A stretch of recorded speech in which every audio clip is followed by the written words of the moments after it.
সুপ্রিয় বন্ধুরা, সবাইকে স্বাগতম জানাচ্ছি।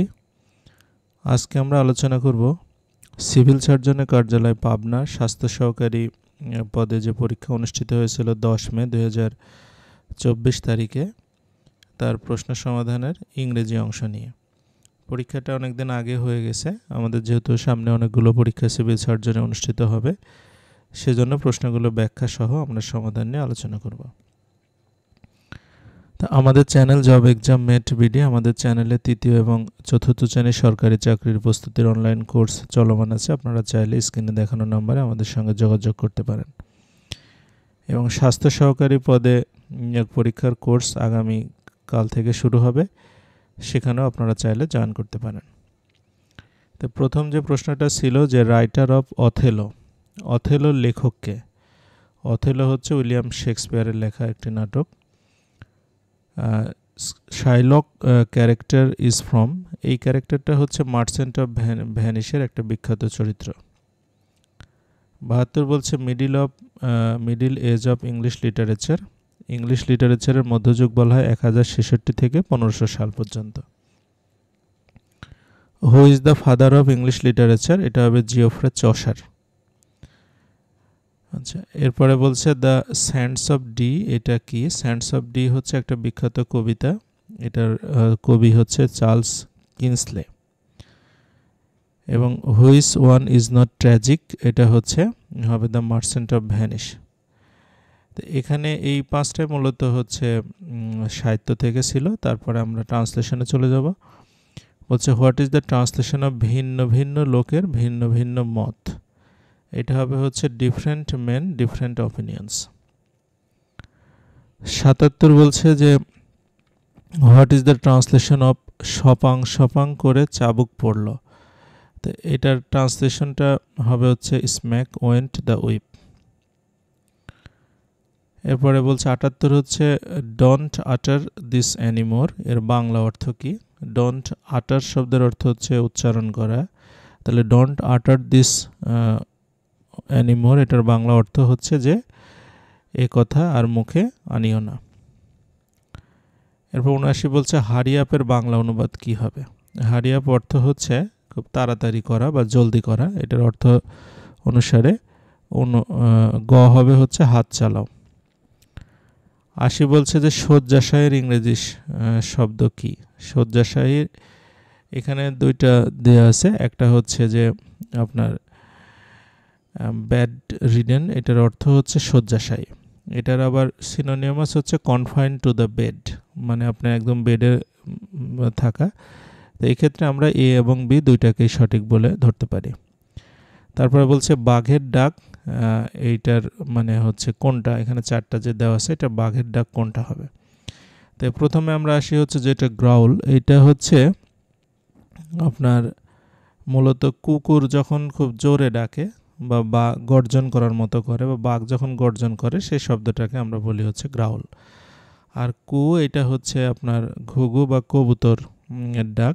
আর বার্ক, এইটাও হচ্ছে আপনার কুকুরের ডাক বা খেকশিয়ালের ডাক, মানে এগুলো আস্তে ডাকে যখন। আর হাউল যেটা, এটা হচ্ছে আপনার নেকড়ে ডাক। তো সেক্ষেত্রে আমরা গ্রাউলকে বলতে পারি হচ্ছে এটা বাঘের ডাক। তারপরে 82 বলছে যে appropriate preposition he avoids me. এখন অ্যাভয়েডসের সাথে আমার বাই বসে এবং উইথ বসে। যখন বাই বসে তখন বোঝায় হচ্ছে যে আপনার আইন মেনে চলা বা কোনো কিছু মেনে চলা, আর অ্যাভয়েড উইথ অর্থ হচ্ছে কারোর সাথে বসবাস করা। এরপর বলছে দ্য পুলিশ এমড দ্য রোবার, অর্থাৎ পুলিশ হচ্ছে ডাকাতকে লক্ষ্য করলো, তাহলে এমড অ্যাট দ্য রোবার হবে। 84 হচ্ছে কারেক্ট স্পেলিং অ্যাপিয়ার, অ্যাপিয়ার বানানটা হবে হচ্ছে APPEAR, অ্যাপিয়ার। 85 ছিল হচ্ছে meaning of the phrase bolt from the blue, bolt from the blue অর্থ হচ্ছে বিনা মেঘে বজ্রপাত, অর্থাৎ কোনো আনএক্সপেক্টেড বিষয়। 86 হচ্ছে যে meaning of the phrase carry on, carry on শব্দের অর্থ হচ্ছে কোনো কিছু কন্টিনিউ করা, অর্থাৎ হচ্ছে চালিয়ে যাওয়া হবে এটার উত্তর। এরপরে বলছে interrogative of everyone hates a liar, এটা ইন্টারোগেটিভ করতে হবে। এটা এভরিওয়ান দিয়ে যেহেতু বাক্যটা শুরু হয়েছে, তাহলে এইটার হচ্ছে অক্সিলারি ভার্বটা অবশ্যই নেগেটিভ করতে হবে। তাহলে এটা হবে হচ্ছে who does not hate a liar. আচ্ছা 88 বলছে মাই হেয়ার ড্যাশ ফাস্ট। এখানে হচ্ছে যেহেতু এটা থার্ড পারসন সিঙ্গুলার নাম্বারে আনকাউন্টেবল নাউন হিসাবে বিবেচনা করা হবে, সুতরাং এটাকে আমরা হচ্ছে গ্রোজ অর্থাৎ ভার্বের সাথে এস বাই ইএস যুক্ত করব, মানে এটা আনকাউন্টেবল নাম্বার বিবেচনায় এটা সিঙ্গুলার হবে। তারপরে বলছি ইম্পারেটিভ অফ হি প্লেস বল, এটাকে ইম্পারেটিভ সেন্টেন্স করতে হবে। তাহলে এটা আমরা লেট দিয়ে শুরু করব, তাহলে এটা হবে হচ্ছে লেট হিম প্লে বল।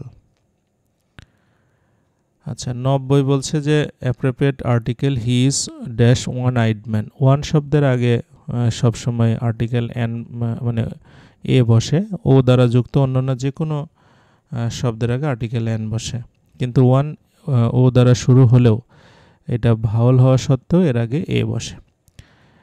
তারপর বলছে যে which is the correct sentence, I see a bird, I am seeing a bird, I see a bird yesterday. ইয়েস্টারডেটা হবে না, কারণ ইয়েস্টারডে হলে এখানে স হতো, এটা আই সি এ বার্ড হবে। সি এর নর্মালি আমরা কন্টিনিউয়াস টেন্স মানে দেখা অর্থে নর্মালি কন্টিনিউয়াস টেন্স করি না, অন্যান্য অর্থে করা হয়, যেমন the doctor is seeing the patient, এর অর্থ হচ্ছে ডক্টর রোগী দেখছেন। রোগী দেখছে মানে রোগীকে অবজার্ভ করছে, রোগীকে পরীক্ষা নিরীক্ষা করছে, এরকম। নর্মালি সিইং ব্যবহার আমরা করি না। আচ্ছা 92 বলছে example of the past perfect tense. এখানে হচ্ছে যেগুলো ছিল, যেমন he had finished the work, এখানেও হ্যাড আছে, ভার্বের পাস্ট পার্টিসিপল আছে, পাস্ট পারফেক্ট টেন্স। তারপরে বলছে he had done the work, এটাও পাস্ট পারফেক্ট টেন্স। আবার দ্য বেল হ্যাড রাং, এটাও পাস্ট পারফেক্ট টেন্স। তাহলে আমরা বলতে পারি সবগুলোই। 93 বলছে the example of exclamatory sentence.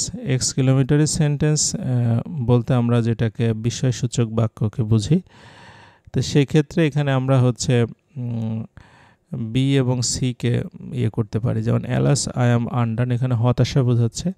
আবার হাউ টাইম ডাজ ফ্লাই, এটাও আপনার হচ্ছে আমরা ইয়ে করতে পারি যে কিভাবে সময়টা দ্রুত চলে যায়, এটাও একটা আশ্চর্য বাক্য বোঝাচ্ছে আর কি। এরপরে 94 বলছে প্লুরাল অফ কাফ, কাফ অর্থাৎ হচ্ছে বাছুর, এটা হচ্ছে কালপস।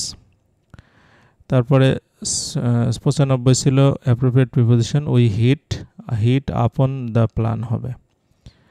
আচ্ছা 96 হচ্ছে I am glad your help, গ্ল্যাডের পরে হচ্ছে টু বসে, অর্থাৎ I am glad to your help. 97 বলছে সিনোনিম অফ দ্য ওয়ার্ড গ্লোরিয়ন। গ্লোরিয়ন অর্থ হচ্ছে কোনো বিষয় নিয়ে গর্ব করা অথবা কাউকে কোনো কৃতজ্ঞতা প্রকাশ করা, এরকম। তাহলে এটা এ এবং বি আমরা উভয় দেখাবো। 97 বলছে which one is correct spelling, এটা অরফ্যানেস মানে এতিম, এটা ওয়ার PHANAG। 99 হচ্ছে which one is the correct spelling cheapest, cheapest বানানো হবে CHEAPEST, চিপেস্ট। 100 বলছে পরিবর্তে শব্দের, এটার মানে ইংরেজি কি হবে, এটা একটা ইডিয়ম ফ্রেজ, এটার ইংরেজি হবে হচ্ছে আপনার ইন লিউ অফ মানে পরিবর্তে, আবার ইনস্টিড অফ মানেও পরিবর্তে।